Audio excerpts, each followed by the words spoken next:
오늘 우리에게 주신 하나님의 말씀 사도행전 5장 1절에서 11절 말씀입니다.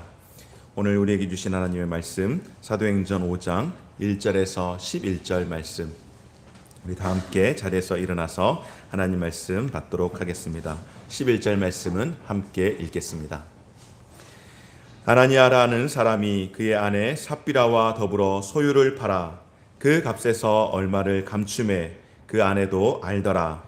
얼마만 가져다가 사도들의 발 앞에 두니 베드로가 이르되 아나니아야, 어찌하여 사단이 내 마음에 가득하여 내가 성령을 속이고 땅값 얼마를 감추었느냐.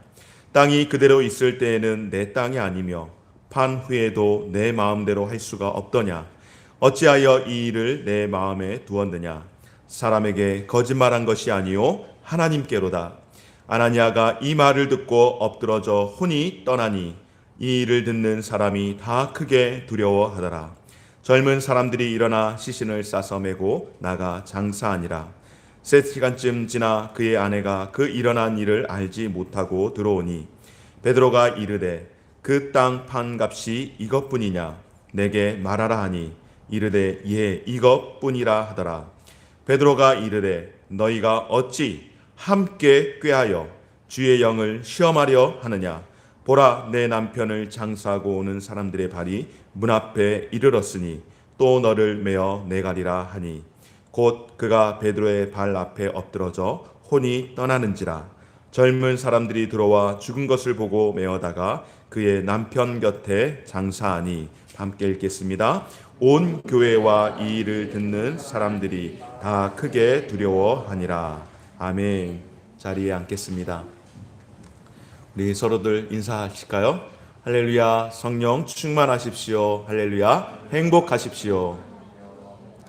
가정에서 온라인으로 예배하시는 우리 모든 성도님들께서도 주 안에서 성령 충만하시고 주께서 주시는 은혜와 평강의 축복으로 행복한 신앙생활 또 살아낼 수 있는 저와 여러분의 삶이 되어지시기를 주의 이름으로 축원합니다.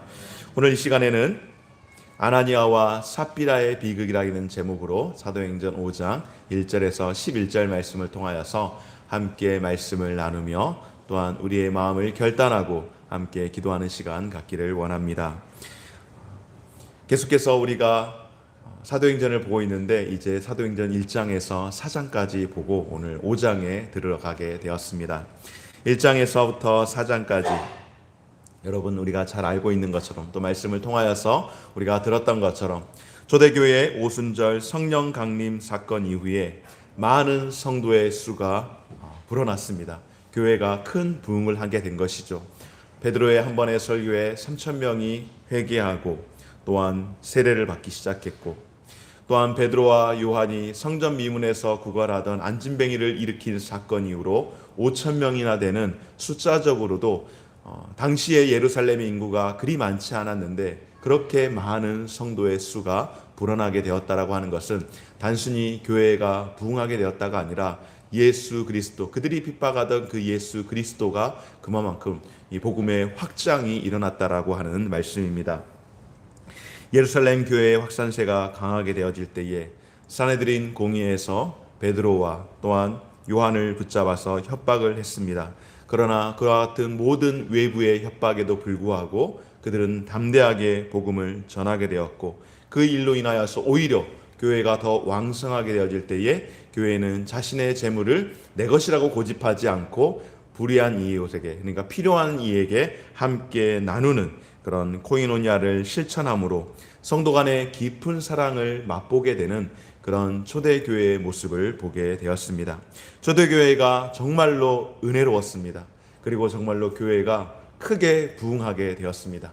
이렇게 교회가 부흥하게 되고 은혜스럽게 되던, 한마디로 말하면 교회가 잘 되어진 거죠. 잘 나가는 거죠. 잘 되어지고 잘 나가던 이 교회 가운데에 완전히 찬물을 한번 쫙 끼얹는 사건이 일어난 것입니다.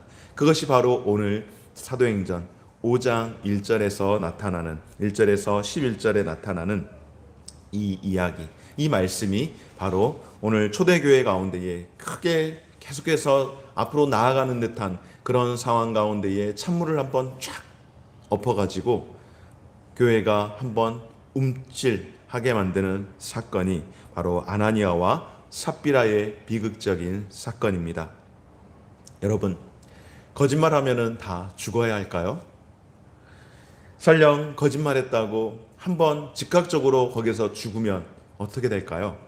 아마 사도행전 5장에 있는 말씀은 우리 성도님들께서 신앙생활하면서 한두 번 들었던 말씀이 아니라고 여겨집니다. 저도 어렸을 때 주일학교 때 이 말씀을 들으면서 거짓말하면 이렇게 무서웠게 되는구나, 거짓말하면 이렇게 죽는구나 싶은 생각이 굉장히 크게 다가왔던 것 같습니다. 그렇다고 해서 제가 그 이후로 거짓말을 안 했는가? 아니요, 그렇지 않아요. 말씀을 듣기 전에도 거짓말을 많이 했던 어린이였던 것 같고, 그리고 말씀을 듣고 난 이후에도 그때 들을 때는 아찔했는데 듣고 나서 또 잊어버리고, 그리고 이제 학습 효과가 생긴 거죠. 어떤 학습 효과가 생겼을까요, 여러분? 말씀을 듣고 또 거짓말을 했는데 아나니아와 삽비라처럼 죽지는 않더라는 겁니다. 그래서 그냥 그게 이제 익숙하게 되어버리는 그런 경험, 그런 생각들이 아련하게 나는 것 같습니다. 부흥일로에 있던 예루살렘 교회에 일어났던 이 사건이 오늘 우리에게, 지금 이 시대를 살아가고 있는 저와 여러분들에게 주시는 교훈은 무엇일까? 함께 살펴보기를 원합니다. 오늘 함께 살펴보기를 원하는 것은 첫째로, 거짓말이 거짓말을 통하여서 어떠한 일들이 일어났었는가? 그것은 바로 사람에게 거짓말한 것이 아니라, 사람을 속인 일이 아니라, 이 거짓말은 하나님을 속이는, 하나님께 행한 거짓말이었다라고 하는 것입니다. 아나니아와 삽비라 부부는 땅을 팔아서 일부를 감추고 일부만 사도들의 발 앞에 두었습니다. 그런데 여러분, 이것이 뭐 그리 큰 죄가 되겠습니까? 내가 재산을 좀 정리하기 위해서 땅을 팔든지 집을 팔든지 할 수 있지 않습니까? 거기에서 일부를 헌금하고 일부는 내가 가지고 있는 것, 이것은 전혀 죄가 되지 않습니다. 그런데 무엇이 죄가 되었을까요? 오늘 4절 말씀 가운데에 땅이 그대로 있을 때에는 내 땅이 아니며 판 후에도 내 맘대로 할 수가 없었더냐. 땅이 그대로 있었을 때 그건 너의 땅이었고, 땅을 판 이후에도 그것도 역시 너의 것이었다라고 그렇게 이야기를 하는 것입니다. 베드로가 아나니아에게 그렇게 말하며, 이것은 너의 소유고 네 스스로 네가 원한다면은 얼마든지 너의 마음대로, 너의 자유의지에 따라서 사용할 수 있는 것이라고 그렇게 말씀을 하는 겁니다. 그런데 어찌하여 이 일을 내 마음에 두었느냐? 바로 여기에서 문제가 생긴 것이죠. 사람에게 거짓말이 한 것이 아니요 하나님께 거짓말을 하였도다. 이 말씀을 보면서 가장 먼저 떠올랐던 성경의 인물이 있습니다. 바로 다윗입니다. 여러분, 다윗의 신분이 무엇입니까? 왕입니다. 왕정 시대의 왕이 곧 법입니다. 왕이 하는 일에 대해서 누가 왈가왈부하거나 그렇게 토를 달 이유가 없습니다. 왜냐하면 왕이, 짐이 곧 법이기 때문에 왕이 행하는 것 자체가 특별히 문제가 될 만한 일은 아무것도 없습니다. 다윗이 왕인데, 이 왕이었던 다윗이 하나님 앞에서 크게 범죄했던 일이 있습니다. 어떤 일인가 하면 바로 우리아의 아내 밧세바를 범했던 사건. 사실 왕이라고 하는 그 자리에서 윤리적으로, 도덕적으로 문제가 되죠. 자신의 장수의 아내를 취하기 위해서 의도적으로 살인을 저질렀기에 그것이 충분히 죄가 되고 문제가 될 수 있습니다. 그러나 왕이기에 그것 그냥 덮어버리면은 아무런 문제가 없기도 하는 겁니다. 그런데 나단 선지자를 통하여서 하나님께서 그것을 지적하신 것이죠.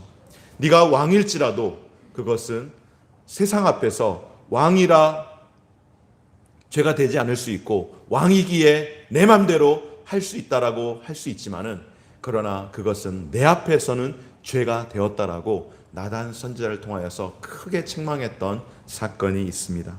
바로 사람에게 거짓말을 한 것이 아니라 하나님께 거짓말을 했다라고 하는 것, 이것이 큰 문제가 되었는데, 다윗이 고백하기를 내가 주께만 범죄하여 주의 목전에 악을 행하였나이다라고 나단 선지자의 깨우침을 통하여서 그가 회개하는 모습을 보게 됩니다. 여러분, 기독교는 재물 자체를 죄라고 하지 않습니다. 우리 신앙생활하는 성도들 가운데에 이 재물에 대해서 굉장히 예민하게 민감하게 반응을 합니다. 그래서 이 물질이 죄가 되는 것처럼, 그래서 물질을 터부시하고 물질을 사랑하고 물질을 이렇게 많이 모으려고 하면은 거기에 대해서 믿음 없는 사람으로 이야기할 때가 있습니다. 그런데 성경 가운데서 물질을 사랑하지는 말라고 하죠. 그것이 죄가 된다라고 말씀을 하죠. 그러나 물질 그 자체가 죄가 된다라고 성경에서는 말씀을 하고 있지 않습니다. 땅을 팔아서 자신이 판단대로 사용을 할 수가 있습니다. 일부만 드릴 수가 있고 일부도 안 드릴 수도 있는 겁니다. 땅을 팔아서, 제가 이 말씀을 곰곰이 보다가 일부만 드릴 수도 있고 일부만 안 드려도 되는데 그럼 얼마를 드려야 할까? 곰곰이 생각하다가 그냥 간단하게 정리를 했습니다. 11조 드리면 되는 겁니다. 그리고 마음 가운데 감동이 있으면 감사한금 하면 되는 겁니다. 그 외에는 본인의 믿음을 따라서, 감동을 따라서 하면 되는 것이지, 이걸 팔았으니까 반드시 이만큼을 해야 된다라고 하는 그런 규칙은 없다라고 하는 겁니다. 그러니 이 마음 놓고 땅을 파는 데는 아무 문제가 없습니다. 여러분들 가운데 혹시 땅을 파실 일이 있습니까?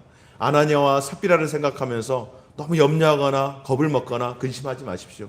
땅을 파실 일이 있으면 땅을 파시고, 거래하실 일이 있으면 얼마든지 자유롭게 하셔도 됩니다. 그것 자체가 결코 죄가 되지 않습니다. 문제는 일부를 드리면서 아나니아와 삽비라가 어떻게 했습니까? 마치 전부를 드린 것처럼, 내가 가진 것 전부를 하나님 앞에, 교회 앞에 드린 것처럼 했다라고 하는 것. 여러분, 이것은 단순한 실수가 아니죠. 의도적인 범죄입니다. 의도적인 거짓말입니다. 내가 실수로 어떤 일들을 잘못할 때도 있지만은, 그러나 실수보다는 내가 의도적으로 하지 않기 위해서, 의도적으로 내가 신앙생활을 하는 데 있어서 비껴가기 위해서 행하는 일들은, 그것은 반드시 죄가 된다라고 말씀을 하는 겁니다. 오늘 9절 말씀 가운데에 베드로가 이르되 너희가 어찌 함께 꾀하여, 이것이 문제가 되는 것이죠. 함께 꾀했다라고 하는 것은 굉장히 의도가 다분하다라고 하는 것 아니겠습니까? 주의 영을 시험하려 하느냐. 부부가 함께 꾀하여서 성령을 시험한 것입니다. 하나님을 속이려고 한 것입니다. 이들 부부는 땅을 팔아서 일부를 드리려고 이미 마음 가운데 정해놓고서도 그들이 마치 그것이 전부인 것처럼 그렇게 이야기하고, 그렇게 또한 팔려고 팔았다고, 그리고 하나님 앞에 가져왔다라고 이야기를 하는 것이죠. 이들의 어리석음은 여러분, 사람을 속일 수 있다라고 생각했던 것, 그것입니다. 사람만 속이면 된다라고 생각했던 것, 그것입니다. 왜냐하면 눈에 보이는 사람만 잘 속여서 넘어가면은 아무런 문제가 되지 않는다라고 그렇게 생각하지 않았겠습니까? 그러나 여러분, 하나님은 어떤 분이실까요? 앞서 말씀을 드렸던 것처럼 사람을 속이는 데는 얼마든지 성공할 수 있습니다. 그러나 하나님은 결코 악에게 시험을 받지 않는 분이십니다. 그렇습니다, 여러분. 이러한 행동은 단순히 같은 신앙 공동체의 성도들에게 거짓말을 한 것이 아니라 누구에게 거짓말을 한 것입니까? 바로 하나님을 시험하고 하나님께 거짓말을 한 것입니다. 성령을 회방했다라고 그렇게 말씀을 하죠. 성령을 회방한 죄, 이것은 신자가, 그러니까 온전히 구원받은 사람이 행하는 일이 아니라고 그렇게 이야기합니다. 그렇다고 해서 불신자가 행하는 일 또한 아니라고 그렇게 말씀을 합니다. 여러분, 성령을 회방한다라고 이야기할 때 어떤 사람이 성령을 회방한다라고 이야기할 수 있을까요? 히브리서 6장 4절 말씀 가운데에 한번 비추임을 받고도 하늘의 은사를 맛보고도 성령에 참여한 바가 된 사람이 타락하게 되어서, 구원의 은혜를 경험했던 사람일지라도 다시 타락하게 되어서 예수를 욕되게 하는 자들, 바로 고의적으로 하나님의 사역을 방해하는 자들, 성령을 사역을 방해하는 자들, 그들이 바로 성령을 회방한 자라고 이야기하고 성령을 회방한 죄라고 이야기하는데, 아나니아와 삽비라의 이 행위가 의도적이고 고의적으로 계획해서 하나님의 사역을 방해하고 성령을 회방한 일이었다라고 하는 것이죠. 그래서 베드로가 이야기하죠. 3절 말씀에 베드로가 이르되 아나니아야 어찌하여 사탄이 내 마음에 가득하여 내가 성령을 속이고 땅값 얼마를 감추었느냐. 아멘. 오늘 베드로는 이들이 성령을 속이고 사단이 그들 마음에 가득하게 되었다라고 말씀을 하는 것입니다.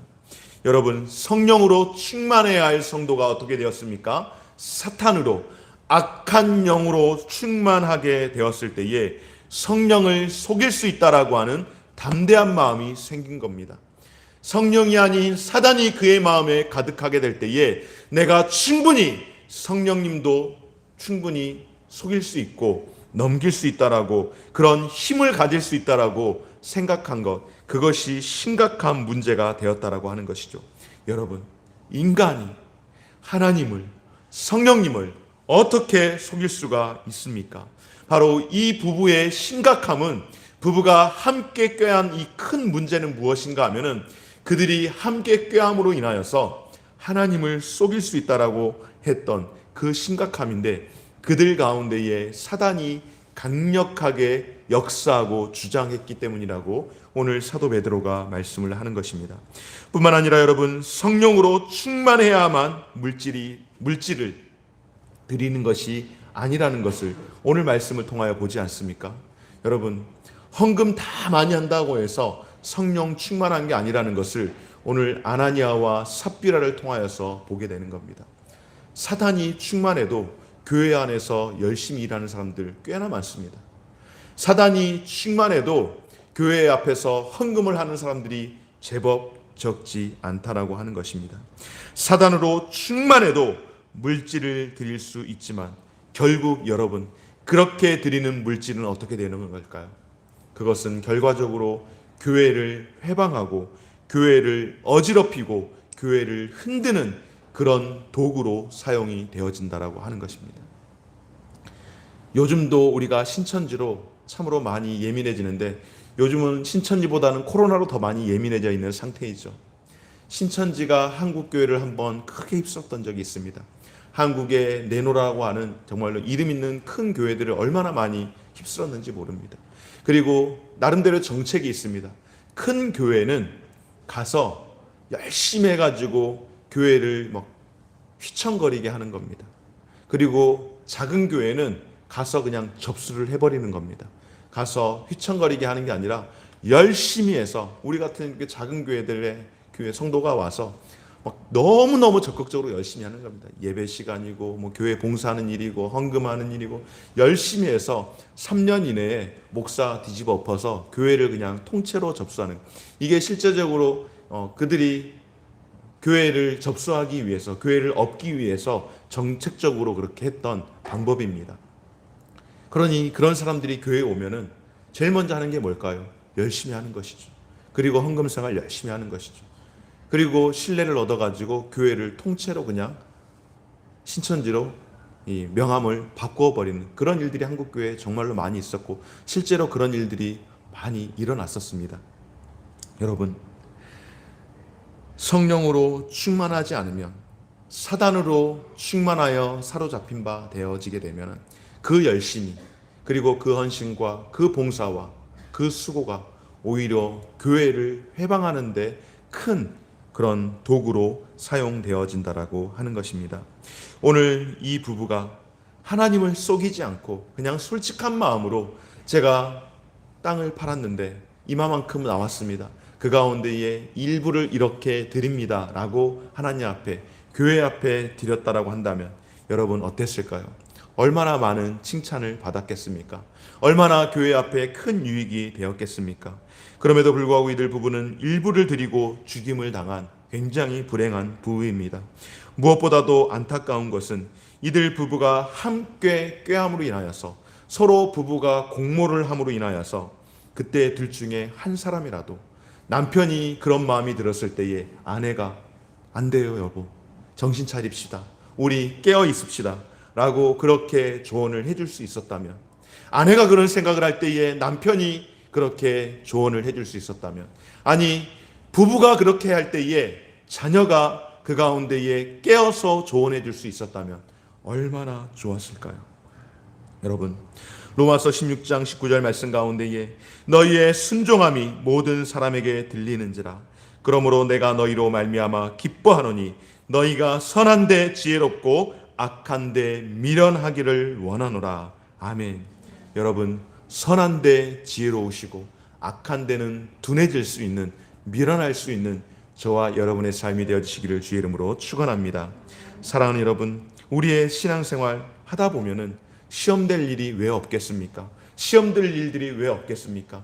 신앙생활 하다 보면은 시험될 만한 일들이 참 많이 있습니다. 은혜가 떨어지면은요, 아무 일이 아닌데도 불구하고 불평하고 원망하고 그래서 시험들 때가 있습니다. 여러분, 우리 시험 들면 절대 안 됩니다. 우리 옆 사람들 보고 한번 같이 인사 좀 나누실까요? 가정에서도 옆 사람들과 함께 인사 좀 나눴으면 좋겠습니다. 시험 들지 맙시다. 시험 들지 맙시다. 정말로 시험 들면 안 됩니다, 여러분. 시험은 정말로 심각한 일들로 인해서 드는 게 아니고요. 별거 아닌 일들로 인해서 시험이 드는 겁니다. 항상 깨어 있읍시다. 서로가 서로에게 항상 깨워줄 수 있는, 시험 들 만한 일들이 있을 때에 항상 깨워줄 수 있는 그런 우리 모든 성도들 되어주시기를 주의 이름으로 축원합니다. 여러분, 오늘 두 번째로 함께 살피기를 원하는 것은 그들 마음 가운데에 인정 욕구, 인정받고 싶어하는 욕심이 생겨서 그것이 결과적으로 죄를 낳게 되었습니다. 여러분, 욕심이 잉태함으로 인하여서 무엇이 나오는 겁니까? 죄를 낳는다라고 그렇게 말씀을 하는 것이죠. 아나니아와 삽비라 부부는 왜 굳이 전부를 드린다라고 했을까요? 그냥 솔직하게 일부를 드리는 것입니다라고 이야기를 해도 아무런 문제가 되지 않았을 터인데 왜 굳이 전부를 드린다고 했다가 그런 큰 사단을 벌리는 그런 일들이 있었겠습니까? 땅은 여러분 팔아도 되고 팔지 않아도 되는 겁니다. 베드로가 이야기했던 것처럼 땅은 팔아도 되고 팔지 않아도 되고 팔기 전에도 너의 것이었고 팔고 난 이후에도 그 재물이 너의 것이었다라고 그렇게 이야기하는 것이죠. 지난주에 말씀을 전했던 것처럼 초대교회 가운데에 내 것, 네 것 하지 않고 통용하면서 필요에 따라 나누었지만은 그러나 그 가운데 분명한 자신의 소유권이 있었다라고 말씀을 드렸습니다. 그러니까 베드로가 말씀했던 그 말씀은 무엇인가 하면은 그것은 아나니아에게 이야기하는 그것은 바로 그 재물이, 그 땅이 너의 것이다. 팔았어도 그것은 너의 것이다. 그 재물이 너의 것이다. 최소한 교회 앞에 헌금으로 드려지기 그 전까지는, 교회 앞에 가져와서 헌금으로 이렇게 이 봉헌함에 내기 그 전까지는 그것이 너의 것이고 너의 소유권이 너에게 있다라고 그렇게 말씀을 하는 겁니다. 그러니까 자신이 필요한 만큼, 원하는 만큼 드려도 되고 그렇지 않아도 문제가 되지 않는다라고 하는 것이죠. 이 부분은 강제적으로 의무적으로 바치라고 한 것이 아님에도 불구하고 마치 전부를 드리는 것처럼 그렇게 행동하고 사도들을 속이고 성령님을 속였습니다. 지난주에 함께 보았던 말씀 사도행전 4장 36절 37절 바로 이 말씀 때문에 그의 마음 가운데에 욕구가 생겼습니다. 인정 욕구가 생겼던 것이죠. 한번 같이 볼까요? 사도행전 4장 36절 37절 시작. 구브로에서 난 네이 족속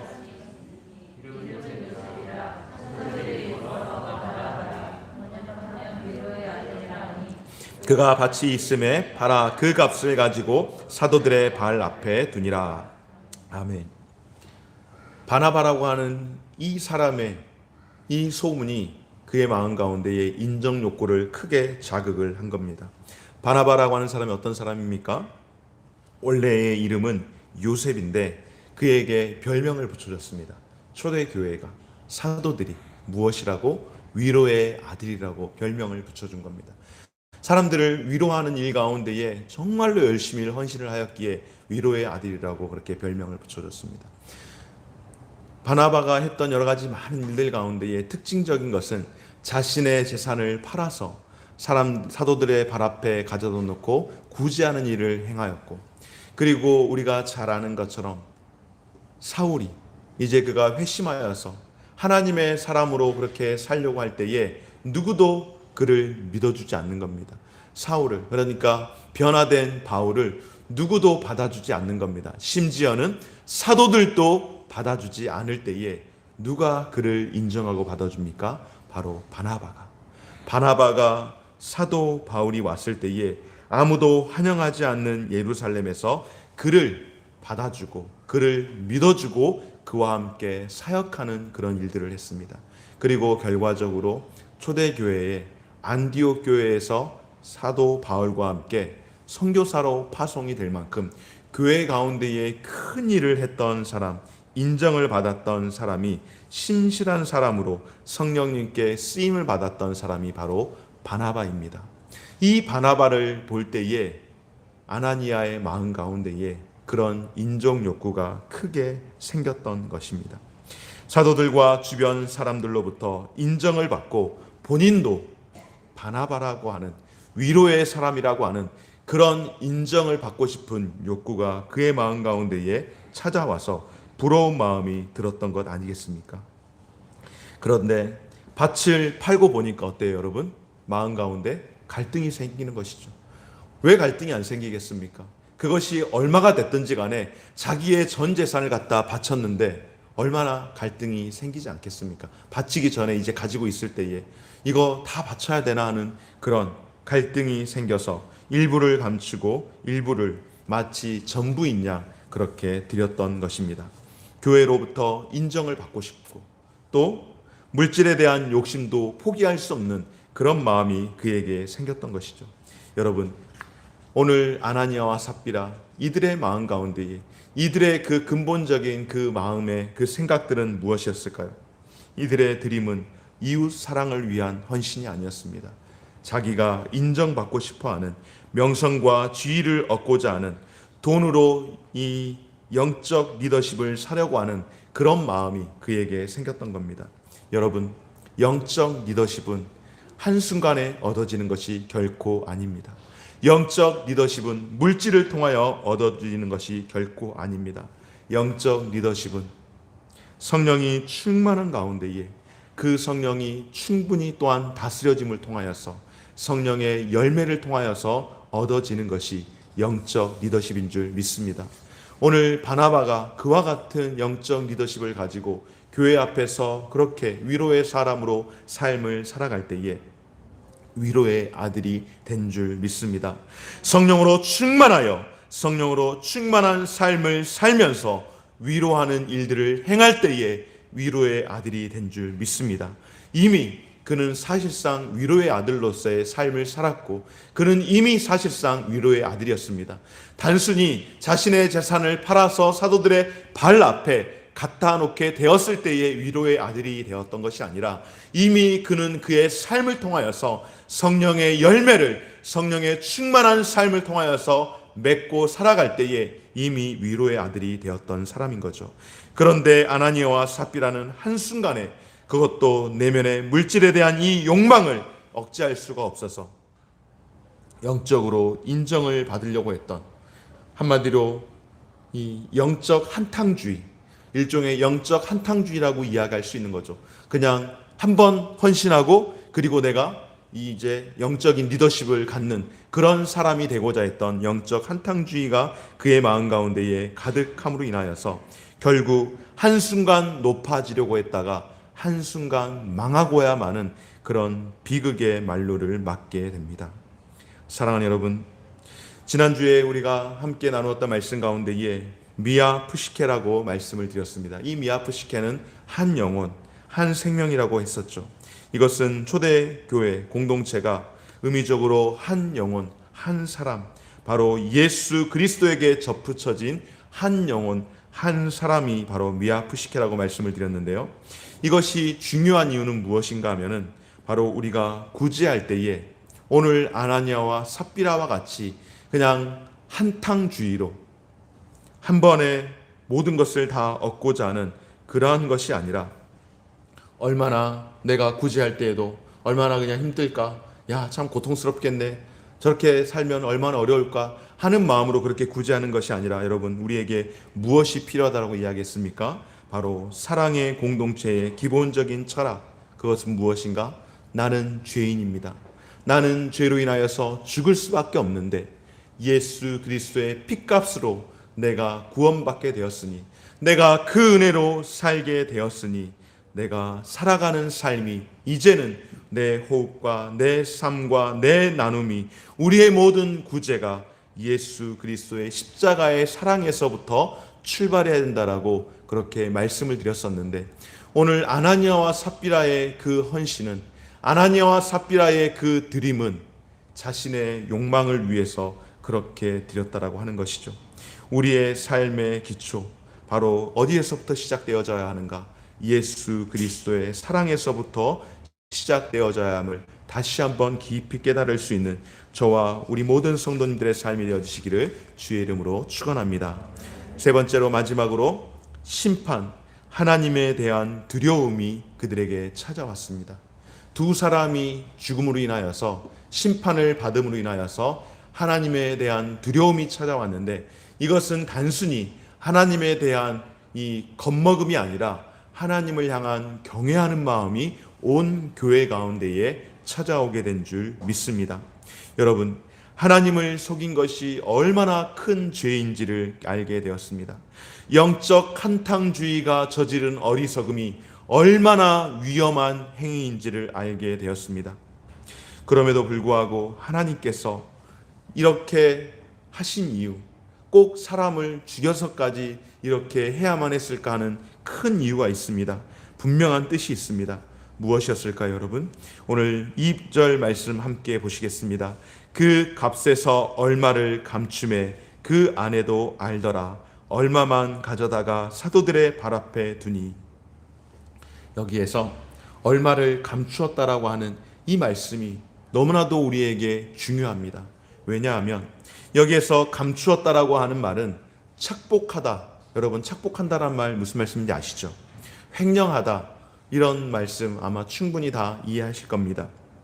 제가 갑자기 이렇게 말씀을 드린 것은, 이 좀 어려운 말 하면은 저희 집에서 애가 아빠 그게 무슨 뜻이에요? 자꾸 물어봐가지고 제가 문득 순간 이렇게 그런 생각을 하게 되었는데, 이 얼마를 감추다라고 하는 이 뜻은 착복하다, 횡령하다라고 하는 단어로 사용이 되는데, 이 말씀이 구약 성경으로 넘어가면 여호수아 7장에 아간의 범죄, 아간이 하나님께서 말씀하셨던 그 일에 대해서 범죄했을 때에 아간의 그 범죄를 표현할 때에 이 말씀과 똑같이 사용을 합니다.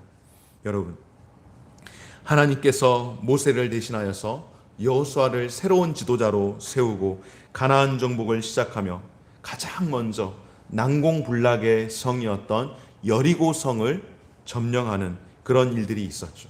그리고 그 여리고 성을 점령할 때에 하나님께서 명하신 것이 있습니다.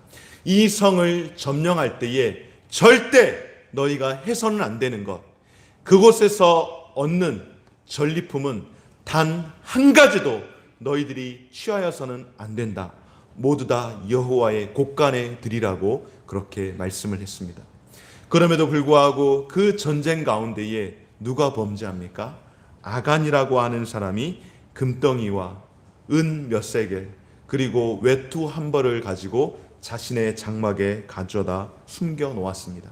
그리고 두 번째 전투였던 아이성 전투에 나갔다가 여리고성 전투와 비교했을 때에 객관적으로 봐도 정말로 게임이 되지 않는 그런 전쟁이었음에도 불구하고 아이성 전투에서 대패를 하게 되고, 이 패배의 원인을 알게 되었는데 그것이 무엇입니까, 여러분?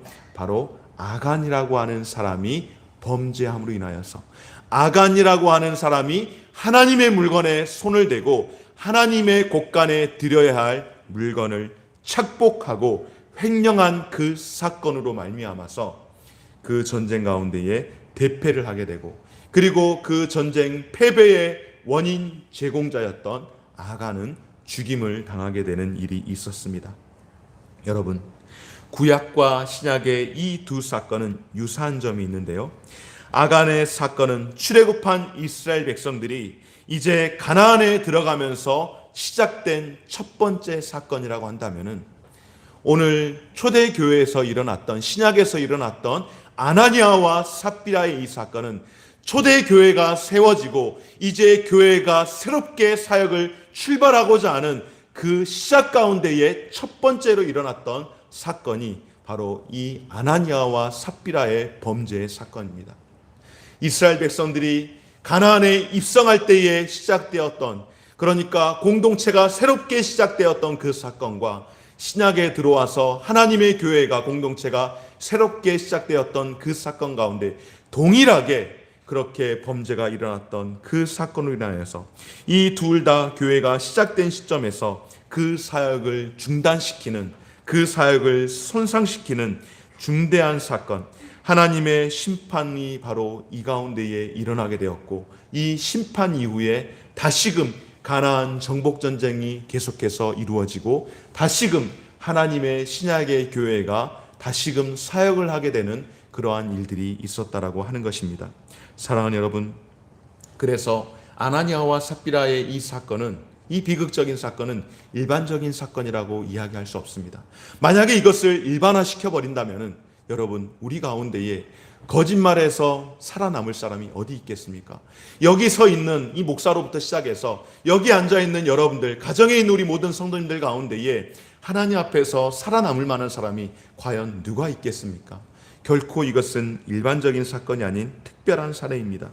이 사건은 성령 강림 이후로 교회가 시작되었고, 그 교회가 외적인 핍박을 극복하고 이제 한 걸음 전진하려고 하는 그 시간 가운데에 아나니아와 삽비라의 죄가 드러나지 않았다면, 그래서 이들 부부가 바나바와 같은 그런 이름을 칭함을 받으면서 교회 가운데에 인정을 받게 되었다면 아마 그 이후의 교회는 더 큰 위기를 맞이하게 되었을지도 모릅니다. 여러분, 사탄은 교회를 가만두지 않습니다. 교회를 그냥 두질 않는 겁니다. 새롭게 탄생하는 예수 그리스도의 핏값으로 세워진 그 교회를 결코 가만두지 않는다라고 하는 것입니다.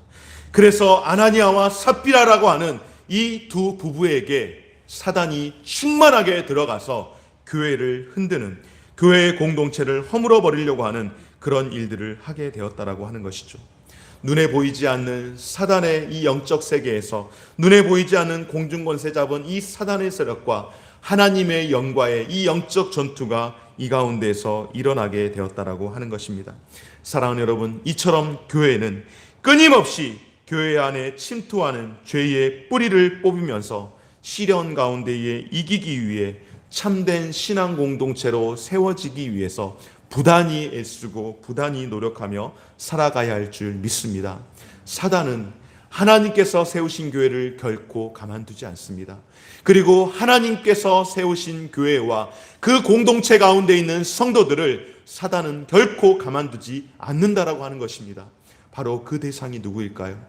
아나니아와 삽비라를 통하여서 교회를 회방놓게 되었다면, 여러분, 사단은 누구를 통해서 교회를 흔들까요?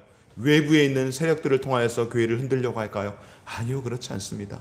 사단은 바로 그 대상을, 그 타켓을 바로 저와 여러분들, 여기에 있는 목사로부터 시작하여서 이곳에 앉아있는 여러 성도님들과 가정에서 예배하는 여러 성도님들, 바로 우리들을 사단은 타켓으로 삼고 있다라고 하는 것입니다. 사랑하는 여러분, 사탄은 교회 공동체와 성도들을 결코 절대로 평안한 상태로 두지 않습니다. 그래서 아나니아와 삽비라의 마음에 들어가서 거짓말을 하게 한 것 아니겠습니까? 그래서 하나님께서 그 위험 요소를 제거하신 것입니다. 여러분, 이 일로 인해서 예루살렘 교회에 어떤 일이 일어났습니까? 오늘 5절과 11절 말씀 함께 보시겠습니다. 아나니아가 이 말을 듣고 엎드러져 혼이 떠나니 이 일을 듣는 사람이 다 크게 두려워하더라. 온 교회와 이 일을 듣는 사람들이 다 크게 두려워하니라. 아멘. 아나니아와 삽비라 이 사건을 통하여서 이 경건한 두려움이 교회를 새롭게 한 줄 믿습니다. 이것이 특별한 사건이었던 것은 하나님께서 아나니아와 삽비라가 결코로 악한 사람이 아니었던 것이죠. 그럼에도 불구하고 이들을 죽임으로써 교회 가운데에 그 거룩함을 세우려고 했던 것은, 이것이 한번 들어오게 되면은 교회가 얼마나 큰 타격을 받는지를 잘 알기 때문에 하나님께서 초대교회 성도들에게 이것을 보여주시기 위해서 이렇게 하셨다라고 하는 것입니다. 오늘 아나니와 삽비라의 이 사건을 중요하게 다루는 이유가 바로 여기에 있습니다.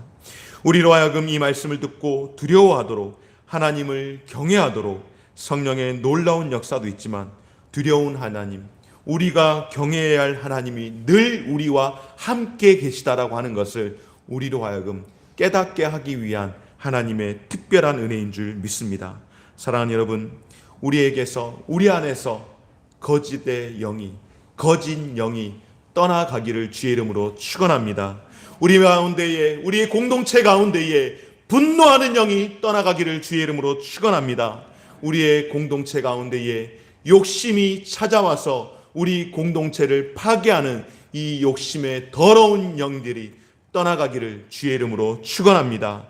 그리고 이제 우리의 마음 가운데에, 우리의 안과 밖으로 하나님을 향한 거룩하고 두려워하는 그 마음이, 경건한 마음이 회복될 수 있는 저와 여러분들, 우리 물된 동산교회가 되어지시기를 주의 이름으로 축원합니다. 사랑하는 여러분, 성령 충만한 가운데에 그 성품이 다스려지고, 그리고 그 성품이 다스려지는 가운데에 성령의 열매를 맺어갈 수 있는 저와 여러분, 우리 모든 성도님들 되어지시기를 주의 이름으로 축원합니다.